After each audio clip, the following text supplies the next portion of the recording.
নবীজি মসজিদে হারামে প্রবেশ করলেন। সব নেতারা কলা পাতা কচু পাতার মতো থরথর করে কাঁদছে। হুজুর জিজ্ঞেস করলেন, ও কুরাইশের নেতারা, আমার কাছে আজকে এই ধরনের ব্যবহার তোমরা আশা করো? তারা বললেন, ওদের রূহ কি আছে ভিতরে? সব ঠোঁটের কাছে এসে গেছে। বলছে মুহাম্মদ সাল্লাল্লাহু আলাইহি ওয়াসাল্লাম, একজন উত্তম ভ্রাতা, একজন উত্তম ভ্রাতুষ্পুত্রের কাছ থেকে যে ধরনের ব্যবহার আশা করা যায়, আমরা সেই ধরনের ব্যবহার আপনার কাছে আশা করি। নবীজি বললেন, কুরাইশের নেতারা শোনো, তোমাদের ব্যাপারে আমি আজ সেই কথাই বলবো যেই কথা বলেছিলেন আমার ভাই ইউসুফ আলাইহিস সালাম মিশরের প্রেসিডেন্ট হিসেবে। তিনি সিংহাসনে বসা, তার সামনে তার ভাইরা যখন তাকে না চিনে, তার কাছে যখন এসেছে খাদ্য খাবার নেওয়ার জন্যে, উনি তো ভাইগুলোকে চিনে ফেলেছিলেন। তিনি ওই 11 ভাই যারা তাকে কুয়ায় ফেলেছিল, ওই 11 ভাইয়ের ব্যাপারে আমার ভাই ইউসুফ আলাইহিস সালাম যে কথা বলেছিলেন, তোমাদের ব্যাপারেও আমি আজকে সেই একই কথা বলবো। লা তাসরিবা আলাইকুমুল ইয়াউম, আজ তোমাদের বিরুদ্ধে আমার কোনো অভিযোগ নাই, তোমাদের বিরুদ্ধে আমার কোনো বিদ্বেষ নাই, তোমাদের বিরুদ্ধে আমার কোনো প্রতিহিংসা নাই। সবাইকে মাফ করে দিলাম। আবু সুফিয়ানকে মাফ করে দিলাম। আবু সুফিয়ানের বাড়ি যারা আশ্রয় নেবে তাদেরকেও নিরাপত্তা দিলাম। সুবহানাল্লাহ। রাহমাতুল লিল আলামিন কাকে বলে? নবী করিম সাল্লাল্লাহু আলাইহি ওয়াসাল্লাম অত্যন্ত বিনীতভাবে প্রবেশ করলেন মক্কায়। সাথীদের বললেন, আমার সাথীরা, আমার বিনা অনুমতিতে কোন বৃদ্ধ, কোন নারী, কোন অসুস্থ, কোন শিশু এদেরকে স্পর্শ করবে না, ফলদার বৃক্ষ কর্তন করবে না, আমার বিনা অনুমতিতে কাউকে নির্যাতন করবে না, গ্রেফতার করবে না। মানুষ সব বিছানাপত্র বগল দাবা করে কাফেরেরা দিক বিদিক পালাচ্ছে, দৌড়াচ্ছে। নিজেদের অপরাধ জানা আছে তো সমানে পালাইতেছে। নবী করিম সাল্লাল্লাহু আলাইহি ওয়াসাল্লাম দেখছেন এক বুড়ি 2-3টা বোঝা মাথায় উঠায়, ঘাড়ে উঠায়, পড়ে যায়। নবী করিম সাল্লাল্লাহু আলাইহি ওয়াসাল্লামের রহমতের নবীর দৃষ্টি আকৃষ্ট হলো। উঠ থেকে নেমে এগিয়ে গেলেন বুড়ির কাছে। বুড়ি, যাও কই? বুড়ি বলছেন, তুমি কোত্থেকে আসছো? তুমি জানো না আব্দুল্লাহর পুত্র মুহাম্মদ এসেছে সাল্লাল্লাহু আলাইহি ওয়াসাল্লাম। আজার উপায় নাই, কাফের যেখানে পাবে সেখানে কাঁদবে। আমি আমার নিরাপদ জায়গায় পালাতে চাই। হুজুর বললেন, আমাকে দাও বোঝাগুলি, তোমার একটু আউগিয়ে দিয়েছে। বোঝাগুলি হাতে নিলেন, পথ চললেন। কিছুদিন গিয়ে মহিলা বলল, এটাই আমার নিরাপদ জায়গা, রাখো। রেখে দিলেন। বুড়ি কিছু পয়সা বের করে বলল, নাও কিছু পারিশ্রমিক। হুজুর বললেন, না, আমি কোনো পারিশ্রমিক নেব না। বুড়ির চোখ এত বড় হয়ে গেছে। এই দেশে মানুষ মানুষের উপকার করে বিনা পয়সায়? আশ্চর্য। তুমি যে আমার পেছন থেকে মালপত্র নিয়ে কেটে পড়নি, এই তো আমার কপাল। তুমি পয়সা নেবে না, কে তুমি? আল্লাহর নবী বলেন, বুড়িমা, যার ভয়েতে তুমি কাবা শরীফের নিকট থেকে নিরাপদ জায়গা যেটাকে মনে করেছো এই পর্যন্ত এসেছো, আমি সেই মক্কা নগরীর আব্দুল্লাহর এতিম পুত্র নবী মুহাম্মদুর রাসূলুল্লাহ। বুড়ি বলছেন, মুহাম্মদ সাল্লাল্লাহু আলাইহি ওয়াসাল্লাম তোমার বিরুদ্ধে নেতৃবৃন্দ এত বাজে কথা বলেছে, আমরা ভুল বুঝেছি। তুমি এত উদার, এত মহৎ, আগে বুঝতে পারি নাই, জানতে পারি নাই। ভুলের মধ্যে ছিলাম, আমি আর কাফের রইলাম না, আমিও মুসলমান হয়ে গেলাম। লা ইলাহা ইল্লাল্লাহু মুহাম্মাদুর রাসূলুল্লাহ।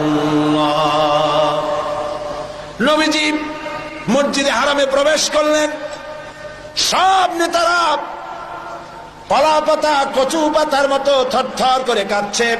হুজুর জিজ্ঞেস করলেন, ও কুরাইশের নেতারা, আমার কাছে আজকে এই ধরনের ব্যবহার তোমরা আশা করো? তারা বললেন, ওদের রূহ কি আছে ভিতরে? সব ঠোঁটের কাছে এসে গেছে।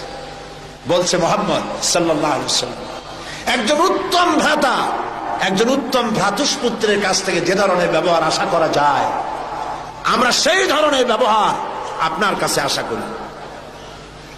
নবীজি বললেন, কুরাইশের নেতারা শোনো, তোমাদের ব্যাপারে আমি আজ সেই কথাই বলবো যেই কথা বলেছিলেন আমার ভাই ইউসুফ আলাইহিস সালাম মিশরের প্রেসিডেন্ট হিসেবে। তিনি সিংহাসনে বসা, তার সামনে তার ভাইরা যখন তাকে না চিনে তার কাছে যখন এসেছেন খাদ্য খাবার নেওয়ার জন্য, উনি তো ভাইগুলোকে চিনে ফেলেছিলেন। তিনি ওই 11 ভাই যারা তাকে কুয়ায় ফেলেছিল, ওই 11 ভাইয়ের ব্যাপারে আমার ভাই ইউসুফ আলাইহিস সালাম যে কথা বলেছিলেন, তোমাদের ব্যাপারেও আমি আজকে সেই একই কথা বলবো। লা তাসরিবা আলাইকুমুল ইয়াউম, আজ তোমাদের বিরুদ্ধে আমার কোনো অভিযোগ নাই, তোমাদের বিরুদ্ধে আমার কোনো বিদ্বেষ নাই, তোমাদের বিরুদ্ধে আমার কোনো প্রতিহিংসা নাই, সবাইকে মাফ করে দিলাম। আবু সুফিয়ানকে মাফ করে দিলাম, আবু সুফিয়ানের বাড়ি যারা আশ্রয় নেবে তাদেরকেও নিরাপত্তা দিলাম। সুবহানাল্লাহ। রাহমাতুল লিল আলামিন কাকে বলে? জনাবে মুহাম্মদ রাসূলুল্লাহ সাল্লাল্লাহু আলাইহি ওয়াসাল্লাম মক্কা দখল করলেন। তিনি যে যতগুলি যুদ্ধ করেছেন, কোন যুদ্ধই অফেন্সিভ ছিল না, সবগুলি ছিল ডিফেন্সিভ। যুদ্ধগুলো কি ছিল? আত্মরক্ষামূলক যুদ্ধ ছিল। তিনি আক্রমণ করেন নাই, আক্রান্ত হয়ে জবাব দিয়েছেন। তরবারি দিয়ে ইসলাম প্রচার হয় নাই, তরবারি দিয়ে ইসলাম প্রচার হয় না, ইসলাম প্রচার হয়েছে উদারতার ভালোবাসা দিয়ে। সেজন্য বলতেছিলাম, নবী করিম সাল্লাল্লাহু আলাইহি সাল্লামের যত যুদ্ধ হয়েছে, কোন যুদ্ধ আক্রমণকারী তিনি ছিলেন না, আক্রান্ত হয়ে জবাব দিয়েছেন। এবং সমস্ত যুদ্ধে মুসলমান ছিল কম, কাফের ছিল বেশি। জয়যুদ্ধ হয়েছে কারা? বলেন না কারা? মুসলমানেরা। আল্লাহ মুসলমানদেরকে বিজয় দান করেছেন সর্বত্র, বদরে, ওহদে, সব জায়গায়। আবারও করবেন ইনশাআল্লাহ। ফেজায়ে বদরে पैदा कुन फरिश्ते तेरी नुसरत को उतर सकते गर्दों से कतर अंदर कतर अब भी। বদরের মুসলমানদের মতো ঈমান যদি তোমাদের তৈরি হয়, আজও আকাশ থেকে কাতারে কাতারে ফেরেশতা আল্লাহ রাব্বুল আলামিন তোমাদের জন্য নাজিল করে দিতে পারে। বদরের মাঠে মুসলমান 313 আর কাফের তো অগণিত। সেইখানে একজন মুসলমান দাঁড়িয়ে বলছিল, ইয়া রাসূলুল্লাহ, আমার কোনো অস্ত্র নাই, ইসলামের প্রথম জিহাদ আমি কি নিয়ে যাব, একটা অস্ত্র দেন। হুজুর বললেন, আমার কাছে কোনো হাতিয়ার নাই। সাহাবী বললেন, হুজুর যা পারেন আপনার হাত দিয়া উঠাই আমার হাতে দেন।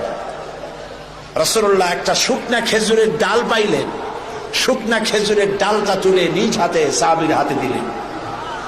সাহাবী বলেন, রাসূলের দেওয়া শুকনা ডাল নিয়ে হাজার কাফেরদের ভিড়ের মধ্যে ঝাঁপিয়ে পড়লাম। রাসূলের দেওয়া শুকনা খেজুরের ডাল দিয়ে যখন আঘাত করলাম, ধারালো তরবারি দিয়ে আঘাত করলেন, যেমন অবস্থা হয় শুকনা ডালের আঘাতে কাফেরদের কল্লা কেটে পড়ে গেল মাটির উপরে। কোনো বুঝতে পারে নাই। আল্লামা ইকবাল বলেছেন, দস্ত দস্ত दरिया भी न छोड़े हमने, दस्तो दस्त दरिया भी न छोड़े हमने, बहरे जुल्मत पे दौड़ा दिए घोड़े हमने।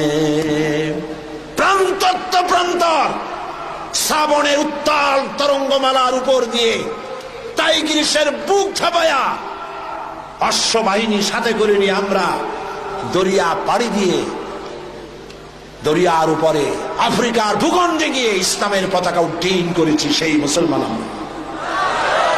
সাদ বিন আবি ওয়াক্কাস রাদিয়াল্লাহু তাআলা 60,000 সৈন্য নিয়ে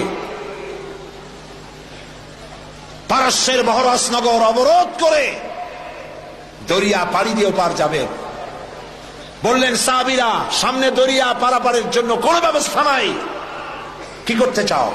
ইসলাম দরিয়ার এপারে থাকবে না ওপারেও নিবা? সাহাবীরা বললেন, আপনি যেভাবে নির্দেশ করবেন সেনাপতি, আমরা তাই করব।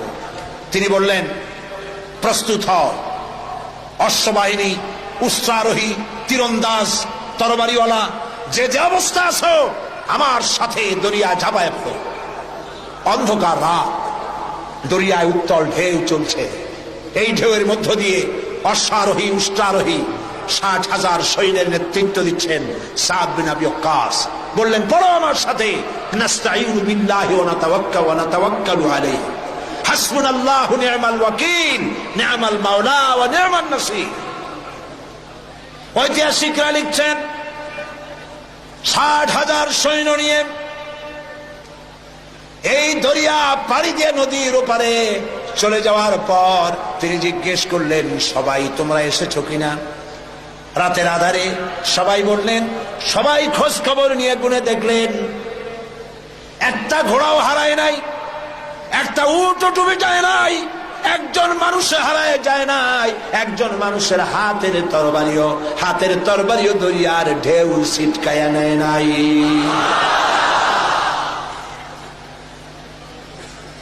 আফ্রিকার গভর্নর বুঝতে পেরেছে মুসলমানরা ঢুকেছে। সে তার সেনাপতিকে বলল, এই মুসলমানগুলির জায়গা করে দাও জঙ্গলের কাছে। জঙ্গলের ভিতরে যে সমস্ত হিংস্র প্রাণী আছে ওরাই খাইয়া শেষ করে দেবে, রাতের বেলায় যুদ্ধ করা লাগবে না, তাদেরকে ওখানে থাকতে দাও। হযরত সাদ বললেন, একটা মঞ্চ বানাও সাহাবীরা। একটা মস্ত মঞ্চ বানানো হলো। ইতিহাস শুনুন মুসলমান, আপনার জীবনে গৌরব উজ্জ্বল ইতিহাস মুসলমানরা ভুলে গেছে, যুবকরা ভুলে গেছে। আজকের যুবকরা চিন্তা করেছে তারা সূর্য সেনের উত্তরসূরি। আজকের যুবকরা মনে করছে তারা রবীন্দ্রনাথের উত্তরসূরি। ও মুসলমান, সূর্য সেনের উত্তরসূরি তোমরা নও, তোমরা শহীদ তীতমণির উত্তরসূরি, শাহজালালের উত্তরসূরি, খান জাহানের উত্তরসূরি, খালিদ বিন ওয়ালিদের উত্তরসূরি। মঞ্চের উপরে উঠে দাঁড়ালেন, মঞ্চ নির্মিত হয়ে গেল। হযরতে সাদ মঞ্চের উপরে দাঁড়িয়ে জঙ্গলের দিকে তাকিয়ে বললেন, লক্ষ্য করুন, আরে ভাই, এত মানুষ, কারো তো পেশাব পায়খানা লাগতেই পারে, আপনারা পথ ছেড়ে দেন, তা না হলে আপনাদেরই অসুবিধা হবে। মঞ্চের উপরে দাঁড়িয়ে হযরতে সাদ বললেন, ইয়া আইয়াতুল হাসারাত ওয়াস সিবা, নাহনু আসহাবু রাসূলুল্লাহ সাল্লাল্লাহু আলাইহি ওয়াসাল্লাম, ফারজিউ ফাইন্না নাজিলুন, ফামান ওয়াজাদনা বাদাহু কাতালনাহু। ও জঙ্গলের হিংস্র প্রাণীরা, শুনে রাখো, আমরা আল্লাহর নবী রাসূলুল্লাহর সাহাবী, এই এলাকায় ইসলাম প্রচারের জন্য এই এলাকায় এসেছি, আমরা এখানে রাত কাটাতে চাই। সুতরাং তোমরা যারা এই জঙ্গলের ভিতরে হিংস্র প্রাণী আছো, আমাদের নিরাপত্তার কারণে এই এলাকা ছেড়ে অন্যত্র চলে যাও। আমার এই ঘোষণার পরে যদি কোনো হিংস্র প্রাণী আমাদের সামনে পড়ে যায়, তরবারি দিয়ে ফয়সালা করা হবে। কাফেরেরা চিন্তা করলো, পাগলেরা কয় কি, মঞ্চ বানাইয়া বাঘ সিংহ হলে ওয়াজ করতেছে, একটা কথা হইল। কাফেরেরা দেখলো হযরত সাদের বক্তৃতার পরে মানুষের চক্ষু বিস্ফারিত করে জঙ্গলের ভিতর থেকে সিংহের লাইনে সিংহ, বাঘের লাইনে বাঘ, সাপের লাইনে সাপ, যার যার আন্ডা বাচ্চা মুখে নিয়ে লাইন করে জায়গা ত্যাগ করে চলে গেল। সেই মুসলমান আমরা, আবার সেই দিন ফিরে আসতে পারে, ফিরে আসবে ইনশাআল্লাহ। বলি ইনশাআল্লাহ।